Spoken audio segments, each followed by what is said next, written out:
Assalamu alaikum wa rahmatullahi wa barakatuh. God's peace and blessings be with you all. And today I have a very important message again to you, my brothers and sisters, fellow human beings. I stand before you today not as a politician, not as a religious leader, but as a human being who believes in justice, equality, and the sanctity of human life. I stand before you today to speak on behalf of the voiceless, to echo the cries of the oppressed, and to shine a light on the darkest chapters of our modern history, the ongoing genocide in Palestine. And how did this come to be? People must understand that the same people who perpetrated the Holocaust and committed a genocide in Germany are the same Soviet, Bolshevik, Eastern European Khazars that are genociding the people of Palestine today, are descendants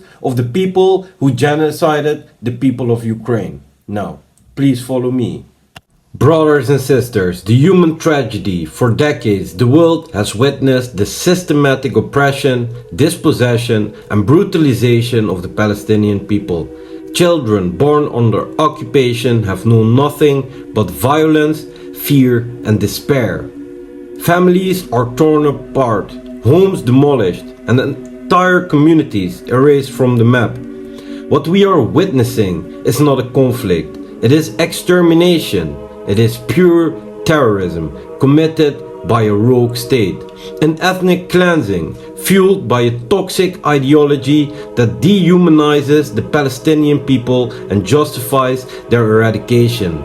This is not just a regional issue. It is a global crisis that strikes at the very core of what it means to be human.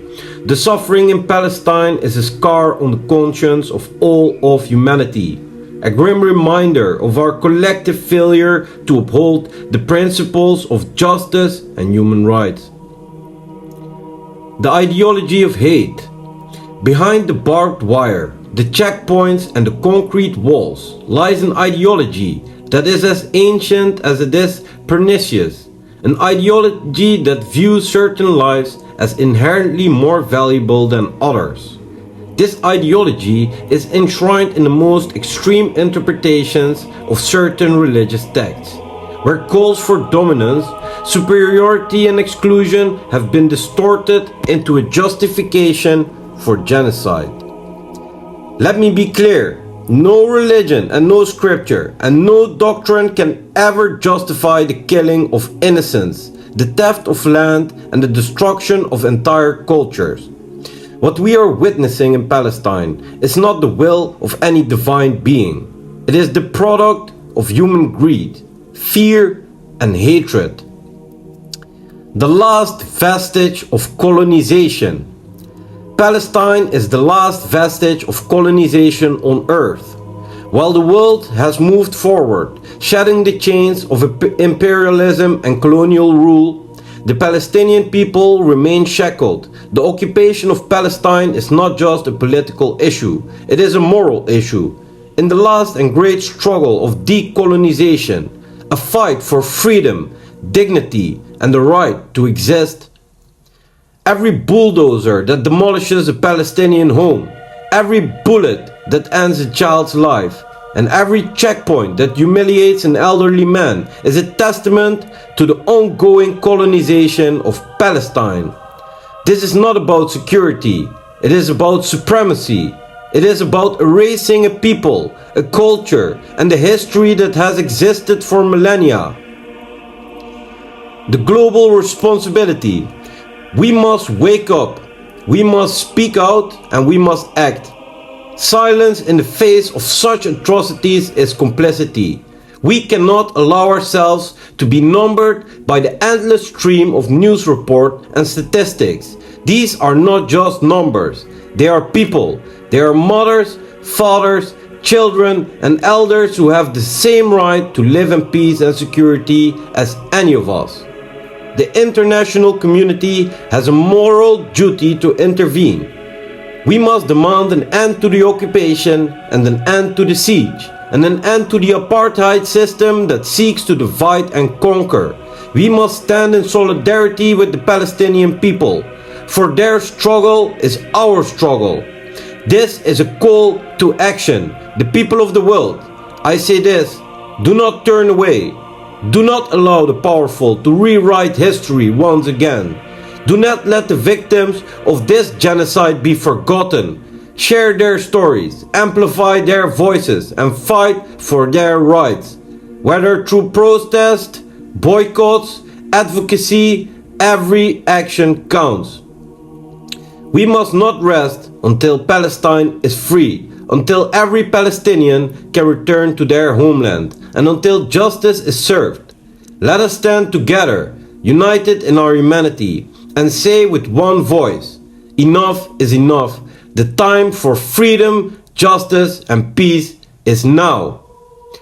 In the words of Martin Luther King Jr., injustice anywhere is a threat to justice everywhere.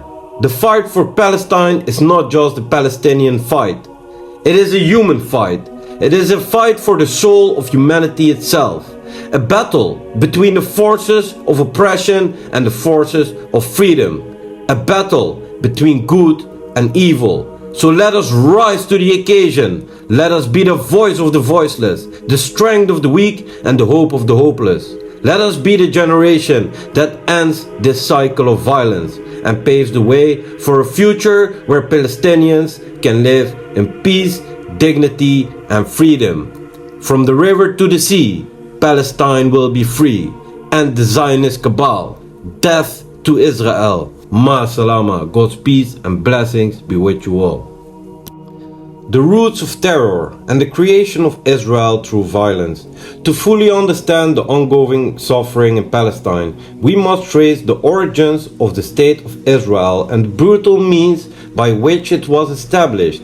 The narrative of Israel's creation is often cloaked in myths or of a peaceful return to an ancestral homeland.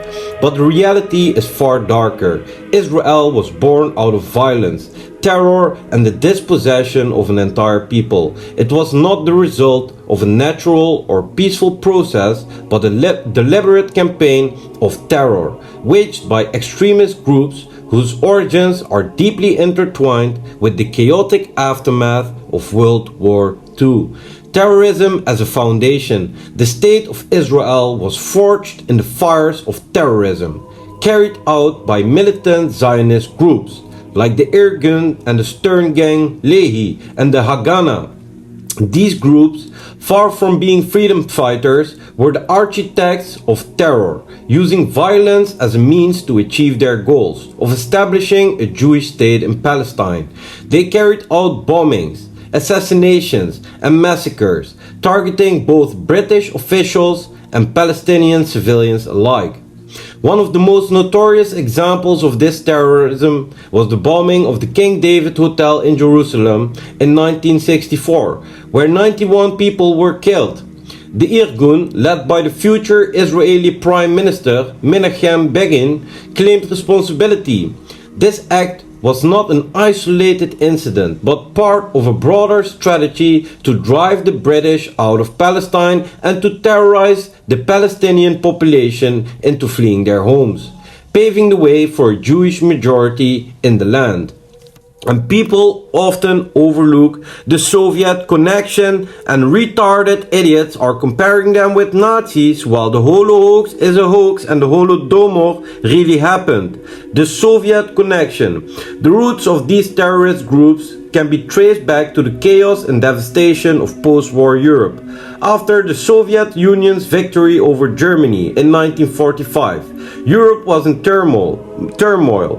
Many of the soldiers in the Russian army were Jewish. Over 1 million Jewish soldiers were employed in the second line that came into Germany to rape, pillage, and plunder the German lands. The Holocaust was a Holocaust, and drawn to the idea of establishing a Jewish homeland. Before it even happened, the Balfour Declaration was signed. Some of these individuals that had served in the Soviet army or were influenced by Soviet military tactics and ideology, and the ruthlessness they witnessed and experienced during the war, became a part of the militant Zionist groups and their operating methods. It is important to recognize that the Soviet Union, eager to extend its influence in the Middle East and weaken British imperial control, initially supported the creation of Israel. The Soviet Union was one of the first nations to recognize Israel in 1984, and Soviet arms were funneled to Zionist militias through Czechoslovakia. The Soviet-backed guerrilla tactics used by these groups were integral in the conquest of Palestinian villages and towns, leading to the mass expulsion and execution, and the Nakba, the catastrophe that saw over 1 million Palestinians forcibly removed from their homes.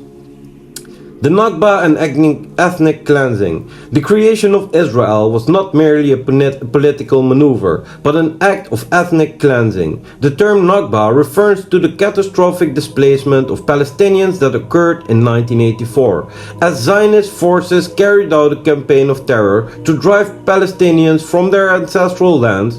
Over 500 villages were absolutely destroyed. Countless atrocities were committed. Massacre, rape, every evil you can imagine, and it was done on the Palestinian people. In places like Deir Yassin, where entire families were slaughtered to instill fear and force others to flee.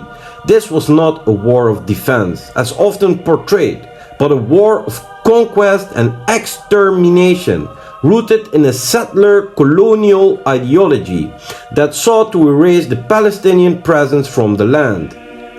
The myth of a land without a people for a people without a land.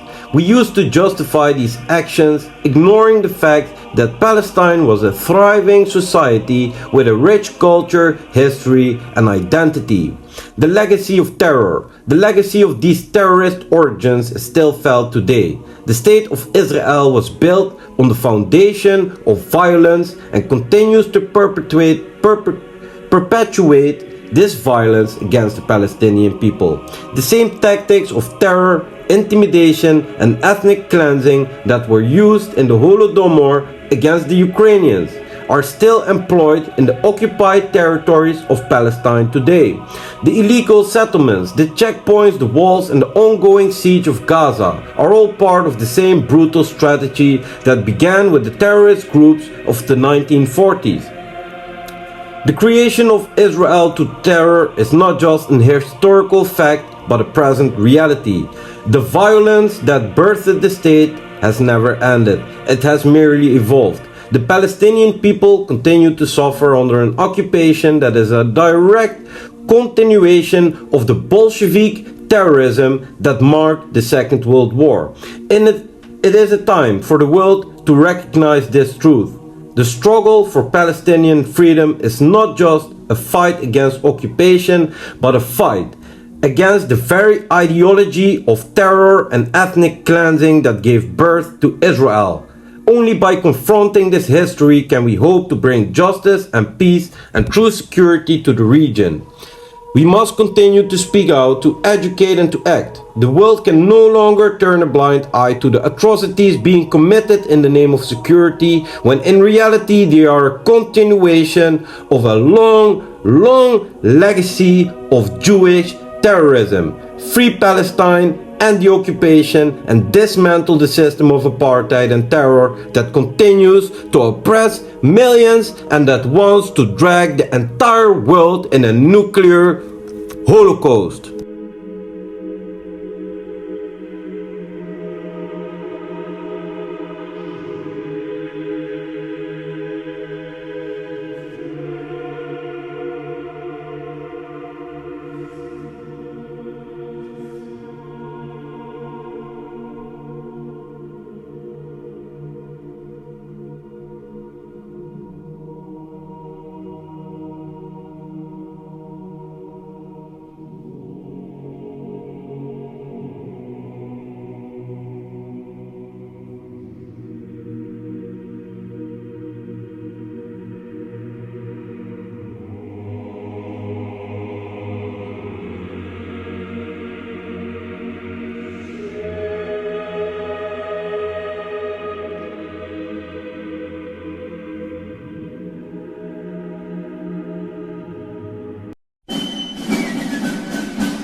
glory! We shall dispatch them for your honor! Charge!